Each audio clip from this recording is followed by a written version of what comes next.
Alright, time for the first set of Eiyuden Chronicle 100 Heroes updates. If you haven't seen my first video where I go over all of the info about the game that was launched at the launch of the Kickstarter, I'll put one of those little cards up in, I think, this corner, so you can go and watch that. But for this video, I'll be assuming that you're familiar with the basic premise of the game, the setting, and the initial set of characters. We have a decent number of updates to get through, so let's get straight to it. The first things I'm going to cover are things that were on the Kickstarter basically from the start of the launch, but that I didn't get to in the last video, so that's the guild system, the cafeteria, and the cats. So, guilds. We actually just had a nice juicy update on the guild system. It looks like a really cool way of scaling the production or acquisition of resources for your fortress town. When you first get your fortress town, you'll have to take a more hands-on approach in the gathering of resources and the conducting of trade and stuff like that, but as your town grows, you'll gain the ability to found guilds. The examples we have so far of guilds you can create are Miners Guild, Woodcutters Guild, Guardsman Guild, Blacksmith Guild, Cooks Guild, Traders Guild, Merchants Guild, Thieves Guild, and the oh-so-relaxing Hot Spring Guild.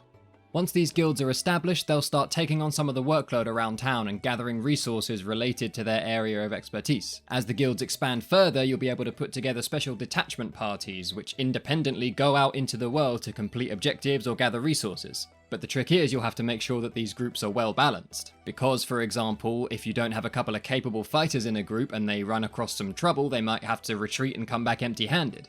Also, you might find certain characters more inclined to meander and want to stop off at every tavern along the way, whereas the more conscientious characters might want to get straight on with it and be absolutely efficient about carrying out the job, and more capable characters might bring home extra resources. So you'll have to think carefully about how you put these detachment parties together. I think it sounds like a really cool way of making sure that a wide array of the game's cast actually gets utilized. Next up, once your fortress reaches a certain size, you'll be able to build a cafeteria. You can choose characters to staff the cafeteria, which sounds pretty hilarious, and the dishes they make will depend on what recipes you've learned and what characters you have working there. Once you grow enough, you'll even be able to create a franchise, which means you'll be able to open up new restaurants in other towns and even go head-to-head with rival restaurants, which is, I assume, the cooking minigame that was unlocked towards the beginning of the Kickstarter. Any further information we get on that, or anything else for that matter, will be available right here on this channel as soon as it's released. I'm going to be continuing the updates as we get them right the way through the game's development. Another thing I didn't go into too much detail about in the last video was the cats. The game is going to be full of adorable cats. Cats as far as the eye can see. Cats meowing, cats napping, cats exploring the world. Cats, meow. Some of the kitties are very sleepy. This kitty looks like they're on patrol. So that's some important stuff there. The first update that was published as a separate post after the Kickstarter went live detailed a kind of collective social minigame called Rebuild the Town. The game will take place over the course of the Kickstarter, in which additional backer rewards can be unlocked by hitting certain social media milestones. So I'm going to touch on a couple of the reward tiers just so you can get a feel for what kinds of things are likely to be unlocked over the course of the game, but I'm not going to chew through all of it. Achieving these goals involves getting a certain number of people to like certain social media posts, follow certain accounts and stuff like that. So rather than put a whole big list of links in the description of this video to the certain social media accounts or posts that you need to like or whatever, I'm just going to put a link to the page of the Kickstarter where you can find all the relevant links to go and follow if you want to participate in the game. So the first lot to be unlocked in this game was this one down here in the bottom right, and this includes the post office and the cotton mill. Currently the post office is at rank 2, unlocking 4 character stickers for the painter job, and once the official Eiyuden Chronicle Discord server gets 10,000 members, the post office will be upgraded to rank 3. Currently the cotton mill is at rank 3, which has unlocked a sleeve and back design and glow-in-the-dark ink added to the t-shirt reward.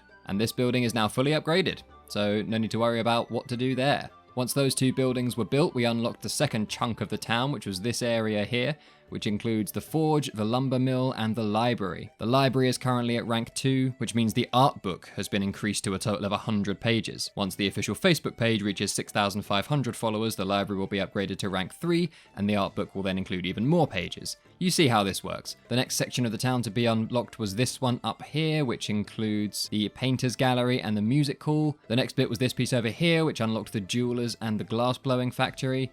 And the final section was this bit up here, which includes the toy shop. Improving these buildings will unlock various rewards for various jobs or reward tiers throughout the Kickstarter. Possibly as a result of the incentives put forward with this game, the amount of fan art that's been generated already has been pretty impressive. Here are a few of my favorites, but you can follow the Instagram hashtag 100heroesstrong to see everything that's out there, or even tag your own work with the hashtag if you're the artsy type. The next update included 2 new characters, but I'm going to go over all 5 of the new characters in their own segment in just a couple of minutes. Other notes in this update mentioned that since a lot of people weren't too bothered about having a physical copy of the game, some more digital-only tiers have been created. All digital reward tiers will now include beta access to the game, and there is now an option to add a digital copy of the game to your reward tier if it didn't originally include one. The following update included a video interview with Murayama, and rather than just restate all of his answers when you could just go and watch that video, I'll just give a brief overview and put a link to the interview in the description so you can go and watch it in full if you want. It's about 7 minutes long. There was a heavy emphasis from Murayama on creating a deep connection between the game's story and its systems. He says that telling a story in a video game is different from telling a story in a novel or a film, in that it has to be interwoven with the way that the game is played, and that a character's position in the story should reflect their position in the game. He also talks about how the team came together and that their goal is to create a game that's true to their creative vision without outside influence, and that he hopes this game can be that pure, uncompromised project that he and the team have always dreamed of making. Another key takeaway from the interview was Murayama's passion for ensemble casts and how it's important to express unique values and perspectives with each character. The game will focus on a main protagonist character and a rival character. They will be thrown into war with each other, and while they will both want to end the war, they have different ideas about how that should be achieved.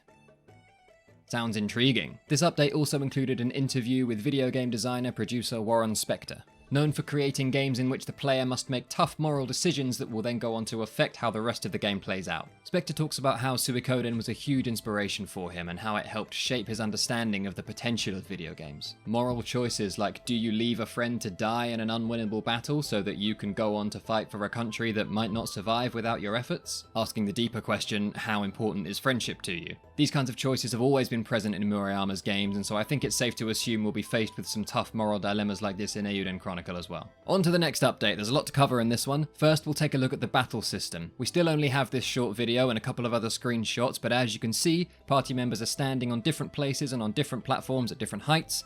Each battlefield will have its own elevation differences, obstacles, and other unique features. These features are not merely aesthetic though, they will play into the battle's mechanics. There will be snipers and mages who can attack from vantage points, characters can hide behind cover to protect themselves and support comrades, and mages will be able to affect the terrain by burning away the grass with fire or sundering the land with earthquakes. The terrain and the layout of the battlefield will play an important part in each battle and can be used by the player to gain the upper hand. Next up, many people have been asking about the difficulty level we can expect from the game. In the aforementioned interview, Murayama said that he's always tried to make games that people can complete even if it's their first RPG, and that Eiyuden Chronicle will be no different. I guess this got people a bit concerned that maybe the game wouldn't be challenging enough, which is a common complaint made about the Suikoden games, so they've offered us some clarity on the difficulty level. First, New Game Plus will feature a significant boost in difficulty and different attack patterns for existing bosses. Additionally, should you still find New Game Plus too easy, you'll be able to set a variety of handicaps to make the game even more challenging. Also in this update came the announcement of several more premium reward tiers, as all the initial premium reward tiers got snapped up so quickly. Unfortunately, although I suppose it's actually a good thing, all of these are gone now as well, so I won't be spending too long going into what they are, or rather were, but one of them obviously needs acknowledging. Someone paid something like $3,700 to become a fish in the game, a rare catch in the fishing minigame that has their pixelized face. Just let that sink in. The next update contained 2 more characters. I'm going to come to those and the 2 I skipped earlier in just a second, I promise. Also was an announcement about some backer exclusive packaging. All backer copies of the game will now include special slipcase art to signify that you were a backer and helped make this game possible, and we also got a little insight into the design of the uniforms in the game. Sane and the others' uniforms were designed with the idea that it's a uniform to be worn by strict people who take rules and balance very seriously. For all of the characters, we took into account their position and standing when designing their clothing. Noah's uniform, for instance, is like a sort of hodgepodge. Noah himself just put it together using what he could find. On to the next update now. This one included an interview with Junko Kawano, the game's lead character designer. She talks about her passion for RPGs and how she worked with Murayama's direction to design the characters, starting with their personality traits and working to express that in their outward appearance. There isn't much new info about the actual game, but it's a nice interview and it's only 4 or 5 minutes long, so I'll put a link in the description in case you want to watch it. Finally, in that same update, a secret stretch goal was announced. We now know that that goal was a psychic detective agency. You can set up a shop in your fortress town for a detective with the special power to glimpse fragments of people's past. I guess now's as good a time as any to go over what additional stretch goals have been unlocked since my last video. They are full orchestra on the soundtrack, party conversations, another character, Malor, I'm going to go with Malor, the aforementioned psychic detective agency, and a trading minigame. Next goals to be unlocked before it becomes a mystery again are Brazilian-Portuguese localization and additional character Rhodey. Couldn't be Rhodey from Suikoden 3, could it? I mean, I think he and Estella were looking for a way to sort of travel to another plane or something? Some parallel town to Al McKinnon? I don't think it's the same Rhodey. He's a somewhat disagreeable, aspiring watchmaker, so yeah, unless he's made a drastic career change and faced some real hardships in the intervening time, it's probably not the same dude. Not to mention Konami still owns all the Suikoden IP. Yeah, it's a different Rhodey. Speaking of new characters, let's finally get into who the new additions are. First up is Periel Grumm, a young noblewoman belonging to one of the outer branches of the League of Nations royal families, and she seems like she's got a real attitude on her. She's determined to prove what she's worth, and those prune-faced mules on the council can shove it. She hates being stereotyped as the polite, demure young girl and isn't afraid to use her sharp tongue on those she feels deserve it. Her father passed away when she was young without giving her a word of praise, and so now she's driven by that which she can never achieve, her father's approval. Next we have our shark, or rather Shiark boy, Euphorius the Seventh.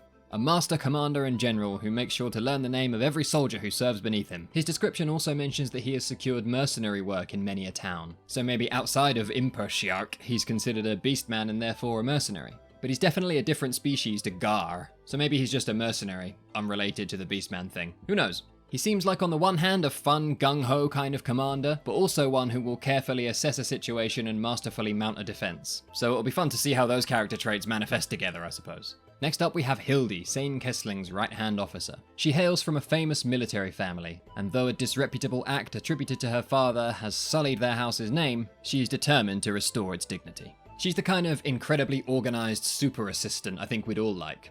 At least until she gets annoyed and comes into your barracks to clean the dickens out of it, your personal effects included. So she's a thief. Nice job restoring your house's honor, Hildy. And the last character we have a full bio for right now is Maxim, a young second lieutenant in one of the League of Nations member states. I say young, he's 24, so in a JRPG he'll probably be one of the older, more experienced members of the army. He's kind of an idealist, but very earnest and honourable. Those who know him know that he's a perfectly likeable and honest man, if a little naive. The final character we've unlocked so far is Malor. All we know about her is that she looks like this, and she wants to be a mage. Although as far as she knows, being a mage will be just like being one of the magical girls in her father's books.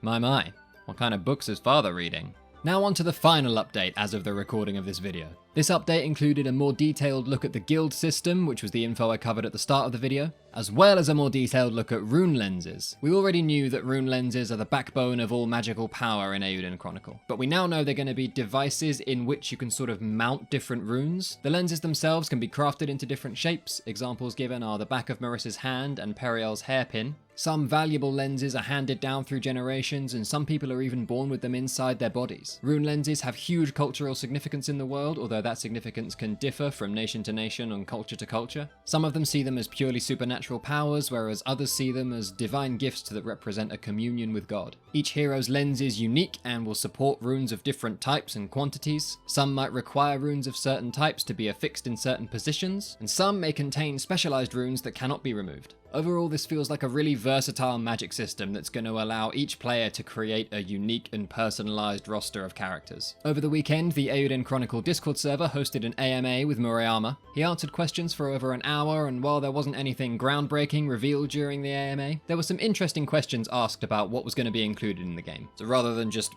read from a transcript of the AMA, I'll just put a link to one in the description so you can go and check it out if you want. Update time, I was about to publish this video when my phone went and it was another Kickstarter email with another Eiyuden Chronicle update, so I thought, alright, let me set the camera up, just get this last one in before it goes live. Really all it includes is a couple of character spotlights. The first one is Malor, who I touched upon earlier, and we don't really get any new info, only that she's a 12-year-old girl, wants to be a mage, but the idea of what a mage is for her is just the magical girls in her father's books. I mean, so I guess her journey is going to be, finding out what it really means to be a mage. And then Rhodey, we get a little picture of Rhodey. And yeah, he's a disagreeable little 13-year-old boy who dreams of being a watchmaker and gets a little glazed over look in his eye whenever he looks at a beautiful timepiece. Sounds like kind of a weirdo if you ask me, but whatever floats your boat, Rhodey. Then there's just some stuff about backing in different currencies and how that works out. There's a little update to the social media game and more fan art. So really the main focus was just those 2 character spotlights. Alright, that's it for this video. The Kickstarter's going until the 29th of August 2020. So if you haven't donated yet, head over there and pledge what you can to help make this game big and awesome and stuff. I'll be keeping the updates coming not just during this Kickstarter period, but throughout the whole game's development over the next couple of years, so be sure to subscribe if you want to be kept up to date. Also, I'm assuming you're a fan of Suikoden if you're here. If so, you might also enjoy my live streams over on Twitch. I speedrun Suikoden and maybe you want to come and say hi while I'm doing it. There's a link in the description. Alright, that's it for this Eiyuden Chronicle 100 Heroes update video. At the rate the updates are coming in, I'm sure I'll be making the next one soon, so hopefully see you there. Cheers.